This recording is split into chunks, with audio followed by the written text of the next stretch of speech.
అందరినీ ఇక్కడికి ఎవరు రప్పించారు, ఎందుకు వచ్చాం, ఎవరు రప్పించారు, ఎందుకు వచ్చాం? నమ్మకం, అవునా కాదా? ఒక నమ్మకం అనేది మనందరినీ ఇక్కడికి నడిపించింది.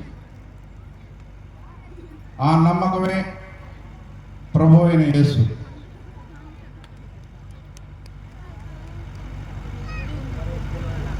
మనమందరం ఇందాక పాస్టర్ గారు చెప్పిన దాంట్లో 2 పదాలు బాగా నచ్చినాయి నాకు. నమ్మకం, పని.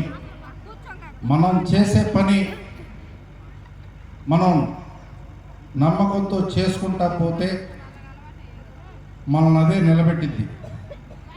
ప్రతి వ్యక్తి, పుట్టిన ప్రతి వ్యక్తి చదువుకోవాలి, చదువుకున్న తర్వాత పని చేయాలి. వారి కుటుంబాన్ని నడుపుకోవడం కోసం కానీ, సొసైటీ కోసం కానీ, అవునా కదా? మనం చేసే పని మన కుటుంబ సభ్యులకి, నలుగురికి ఉపయోగపడాలి. అట్లానే సొసైటీలో మరో నలుగురికి ఉపయోగపడాలి. మనం చేసే పని మన కుటుంబ సభ్యులు నలుగురికి, అట్లానే సొసైటీలో నలుగురికి ఉపయోగపడినప్పుడు మాత్రమే మన జన్మ ధన్యమైనట్టు. అది గుర్తుపెట్టుకోండి అందరూ కూడా.